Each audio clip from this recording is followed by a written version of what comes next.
Welcome back, and today we are going to be playing out the quite rare 262 A-2. It only has two 30mm MK108s, it has 200 rounds in total. It's a little bit lighter as the 7.0 version, it gets an airspawn, gets a little bit of a goofy ass camo.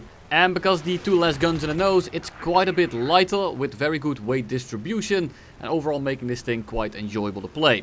Here we are reversing an F2G, we just get between his guns. We stall him out, and just before we get the shot, we have a ever so helpful squad mate that makes sure that I don't get a clip. Sorry for the blue ball, but that is what this plane is like. The guns are the main drawback of this plane. Yes, they hit extremely hard. They are, however, a little bit tedious to aim. You don't really compress too much at high speed, so you can keep this thing rather fast, especially against enemy props. And just kind of run trains on them, barrel stuff them with your MK108s, and if one of those shells does hit, that plane will simply fall apart, and that's the beauty of this thing. And while the retention and the top speed are all pretty decent, the issue really comes from the acceleration and the fact that you can't really climb all too well. You have to keep this thing quick, you have to basically bait props into you, and if props just kind of climb behind you, a lot of times it will just kind of turn into a stalemate. So you have to put yourself in bad positions to draw them lower, make them lose their energy. If they are in a squad, for example, this is a little bit more finicky and it can make this plane somewhat tedious to play. But you are virtually untouchable. It is extremely solid. The drawbacks are mostly down to the fact that it can be a little bit more effective in RRB if it was a little bit different. But then it probably would be a little bit of a higher BR. For today I have quite a treat for you. I probably fought the dumbest motherfuckers I've ever seen in the enemy team. Very fittingly in the squadron called Low IQ. And they were absolutely chimping out in chat. It was a pretty solid game overall, with a pretty funny ending, so I thought, why not use it? To set the scene here, in the top left you see their chat, and they're already chimping out before I said anything, before I killed anyone, before I even shot my guns. He of course doesn't care about C-Labs, I don't really consider myself one, but you know, whatever floats your boat. Keep that energy in the back of your mind and just look at the way they are going to be acting at the end. And yes, I'll have a screenshot of the entire chat log at the end of this game. Now let's take a look at the actual gameplay, because the chat is not going to be the main objective of today's video. The video in itself, or this game in itself, is actually quite okay to show you exactly how you fly this thing. F3D, we try to dive on him, he's a little bit too evasive. We have to burn out here, because there's another F3D coming in, and we are a little bit faster than him. But we need a little bit more speed in us. Now we start disengaging, he breaks off. I'm trying to set up for the F-84 that's likely going to re-engage me. And we just have to see what's going to fall out here. I can't really take this fight right now. The F-3D, if I start dogfighting right now with the F-84, will probably go for me. And if I go for the F-3D, the F-84 will probably go for me. So for now, I couldn't really do anything. So I kind of just broke off. F-84 re-engaged me the second I turn around. But he probably thinks he was a little bit quicker than he was. And he ends up parking it directly in front of me. We lead the guns into the next dimension, and the MK108 does its job. We then dive back down, because we just want to kill as many people as possible. With a plane like this, it's important to have a team alive, because if you don't, it is very annoying to play, for the same reason that I gave you in the intro, with just the lack of climb rate acceleration, and the fact that you can't be super aggressive with enemy props, for example. If you start dogfighting people, you will probably end up very slow. And if you end up very slow against a bunch of props, or God forbid something like a jet that pushes you into those props, you will very likely just lose. Right now I'm very low. I do have some speed in me, so we are going to be dogfighting this F-84 for a little bit, because I need to kill him right here. I saw by the way that he was engaging me that he was going to stick it. That's just something that you can read. That's also a teammate for me around, so I was very confident with taking this fight right now. I'm already low, I'm already not that fast anymore. And everyone is in low altitude orbit. So I thought, why not kill the F-84 while we're there? We push the F-84 into some props, and the Tempest makes short work of him. Now we have the entire enemy team in orbit, basically, at least compared to us. So we are going to put it into a very gradual climb. And we're going to try to disengage from the main furball to kind of just hide myself, build up a little bit of energy, and see if I can wait until all the low IQ enemies start diving below us. And yes, that was on purpose. Most of these enemies are completely fine. Not being the best or not having a lot of experience is no issue whatsoever. And if you need to learn, that is good. This plane takes quite a while to pick up. And if you aren't very good at it, there is really no issue there. The issue is when you start acting like an absolute troglodyte and think that you are in the right. Luckily they are very self-aware, or at least when it comes to the squadron attack. Who are we engaging? We have a P-51 on the left, we have an F-8F directly in front of us, and the rest of the enemy brunt force is diving down right now, and they are going to be cleaning up my team rather fast. So I'm going to try to actually engage the people that are busy with killing my team. I'm not going to be going for the guy that's in orbit. I'm not going to be going for the guy that's absolutely secluded. Right now I'm just trying to save as much from my team as humanly possible without just straight up killing myself. So if I see all those people engaging me, I'm not going to dive below them, obviously. But I'm just trying to get the numbers down so that I have a team alive at the end of this game to actually do something. Now I get kind of pressured into breaking off. Takes me a little bit longer to reach this F2G, and because of that I lose another teammate. Now the F2G turns in front of me, rolls out of the way, and I'm barely able to get guns on him. I squeeze the trigger and his plane falls apart. Absolutely incredible. Now we just kind of disengage. We have a lot of speed and these props are not fast enough to keep up with this. And because they are actually so slow, I'm able to go a little bit steeper than I would normally do. I want to keep the pressure on, I want to engage these guys, but I need to make sure that I don't die in the process. Because if I do, well, I also won't be able to carry. So I'm trying to stall out this F2G here by just kind of flying over him. I'm baiting him into climbing up for me. And then we just kind of pull up over his nose and try to sit behind him. I'm trying to dogfight him, but he doesn't take it. He simply flies on straight. Even though he probably could have gotten shots on me if he had just pulled in. There's another teammate coming in of his. So now I'm really just... I'm trying to see who I can engage. My team has fallen apart. I was not good enough at the early stages of the game. And that is going to cost me... Well, I won the game anyway. But that was going to cost me the game if these enemies were somewhat competent. And I'm still talking about the same squad here. So, we get behind the F2G, I have another one chasing me, and I have another guy of theirs chasing me from the right. So I can't really do anything here. The F8F is just a random, he's not affiliated to their squad. J2M is slow, low below me, he needs to turn around again. And the F2G is closing in, and I'm not going super fast. So I don't want to go too steep, but I do think that at this kind of altitude, with this kind of energy, I might be able to do something. So I'm trying to kind of just stay diagonal, make it look like he's catching me, even though I'm actually a little bit faster than him. And because of that, we might be able to spiral him if we get him close enough. Now we need to be careful that I don't sit in this low speed state for too long, because he will out accelerate me. And I did exactly what I said I shouldn't.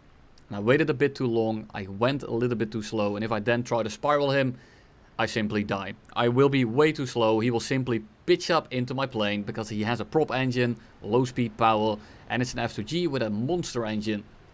So if I try to spiral him there, I just simply die. So I opt out, I simply start diving away, pick up a little bit of speed, and I'm going to try to head on the J2M and then get back down to the deck. Right now we have a ticket advantage and the entire enemy team is essentially just ground pounding. So I try to head on the J2M3, we are not able to get guns on. And we are just going to leave. I have no business trying to stay up here while the entire enemy team is farming my tickets. One of them farmed himself and flew into a tree. But we are simply going to dive down. And this will do two things. I might be able to catch some people off guard that are trying to ground pound. And the people that are on my 6 will very likely chase me back down to the deck. Because they think I'm engaging someone and they are trying to stop me from doing so. They are both very present in the chat. So I'm gonna just kind of rile them up without saying anything. Dive on the F8F, he's not paying attention, this goes exactly as planned. We take his plane apart and then we simply disengage. Now I want to stay somewhat near to the F2G. The J2M doesn't really worry me all too much, it's annoying to fight, but the F2G is definitely the main issue in this fight because he's a lot quicker and he holds his speed quite well. Of course not as well as us because we are in a jet. F2G notices that he's about to lose the energy advantage and he starts climbing again. J2M also just climbing in the background. I'm not really able to engage any of these two guys because they are simply hand holding in planes that climb quite well while sitting above me. Now they are not a fan of this, they want me to roll over and die, but more of that in a little bit when I show you the entire chat log. This is however kind of funny because they posted this game on 4chan, I think it was, to complain about me, I think. And they just got chimped on by the entire thread. So that was pretty funny, and this right here is one of my highlights.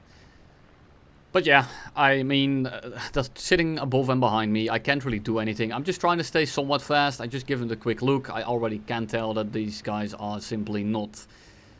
Well, again, the squadron is very fitting. And we're going to try to make it a little bit of a shadow climb. Make them get to us. Maybe he'll straighten out. Maybe he'll try to go for us. But they are not interested... they're not interested in engaging me. So, like, I can't really do much. They can't really do much, and I guess that it's frustrating. I get that. But I'm in a 1v6, and I'm trying to win. I have the ticket advantage. I'm not in a hurry. I just want to kill these guys. I'm just going to kill everyone around them first. I'm just going to rope these two guys behind me along. They should have climbed above a teammate and just waited there, and then I won't be able to kill them.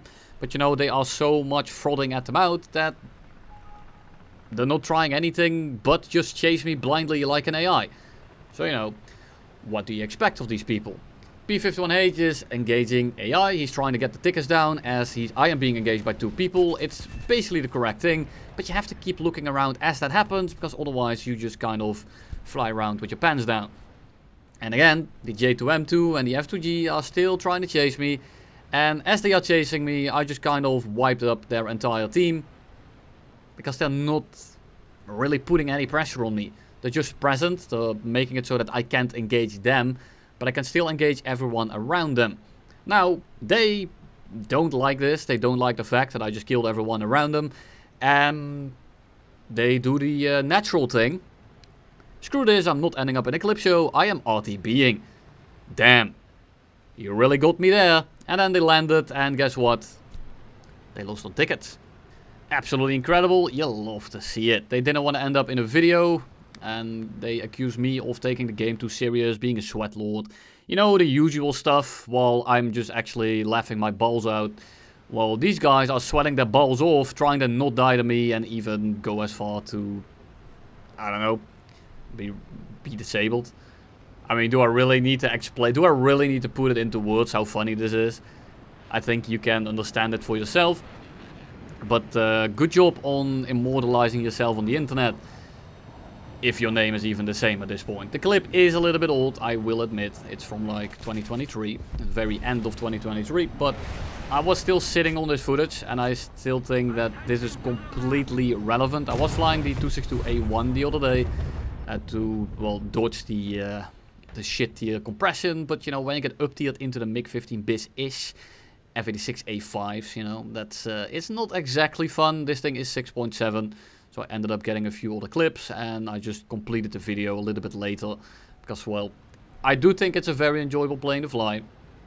The issue is just, as I said, the limitations in RRB are sometimes that you just have to play it too passively. Which can make it a little bit tedious, just boring to play. And you really have to just wait for the enemy to do something. And that's why it's very important with a plane like this to stay aggressive early on, as no one is really paying attention. And then I like to focus the planes that are very dangerous. Think of the things like the Su-11. Think of the things like F-84Bs, F-84Gs. Just planes that are faster than you, can lock you down, and also have a very easy time sitting on your ass. Or perhaps like the Su-11, just have infinite energy. Now when they go straight vertical like that, it's of course very easy to clap them down. And we do so. But this game is not really about these planes. It's about the plane that we are about to fight. And no, I don't mean the A-21R. That plane is kind of doo-doo dog shit, but we are a lot faster, so we should be able to just dogfight him anyway. He tries to pull in, he does turn a little bit tighter than us, but we should have more energy. We do hold it a little bit better, and by going vertical, we kind of force him to break off. But because we are going to be quicker in a second, I will catch him, I will be on the 6, and he broke off a little bit prematurely. He was better off just trying to stick that fight and perhaps delay me to the point where one of his teammates could take me down. Now he starts doing a very wide scissor. He's not very fast. So we are going to have a pretty easy time just disassembling his plane and put him in the spare part bin. Now we have an F-80 on that 6, and the F-80 is also a plane that is kind of tedious to fight. He does have an air brake, he has very good flaps, he is very maneuverable, he is quicker than us. But the acceleration is like about the same, but we should have a little bit of an edge at like higher speeds. And the planes are close enough to the point where with a little bit of pilot error from the enemy team, you might be able to do something. So the F-80 pitches up for us. We are gonna put the flaps down. I know that it isn't ideal. We try to dodge the ram, and he starts going horizontal, slightly vertical, and to counter this I will go into a split S, go down, pick up some speed, and I'll try to be able to cut inside of his loop. And I mean, it just turns into a head-on. I wanted to kill because, well, my teammates were around, so I did the very dumb thing, and that is suicide head-on when I have a numeric advantage. But now we're gonna take a look at the actual plane that I was fighting, and it's the BI-1. Now you might think, well, the BI-1 is completely bullshit and there's really no way you're gonna kill him, right? And you are completely correct. We have basically no feasible advantages other than staying fast, but staying fast doesn't actually kill him. It just forces a stalemate, and that doesn't win you any games, as you saw in the previous one with the fantastic chat memes. So the BI-1 is being engaged by the Spitfire, or rather the BI-1 is engaging the Spitfire. But because I'm here, he will not be able to put his undivided attention to the Spitfire. Second Spitfire comes in as well, and I can do two things. I can either play it super safe, make sure that he can never engage me, or I keep the pressure on because I know that this guy can win the 2v1 versus 2 Spitfires with relative ease. I also know that he only has 2 Shivaks. You should also know this. So I am gonna be forcing some head-ons, mainly because it's a BI-1. The BI-1 is one of the most under-tiered planes in the entire game. Yes, it's not very fast. Yes, the ammo is low. Yes, it doesn't have a lot of fuel. But you can make this thing last the entirety of the game, which is a lot longer than I will. Let's not go into that actually. So the BI-1 is engaging the 2 Spitfires, and I'm trying to somewhat stay quick, so I have a little bit of maneuverability to close the gap. And the BI-1 is paying attention to me. He is trying to dodge me, and this is disrupting his flight path. This is disrupting his ability to just go for the guy that he wants to kill. But because the BI is complete bullshit, he ends up killing the Spitfire anyway. I try to get another shot in. I'm not able to get the shot because the BI-1 is too slippery, it's too small, it's too fast, it accelerates too quickly. The plane is just completely bullshit.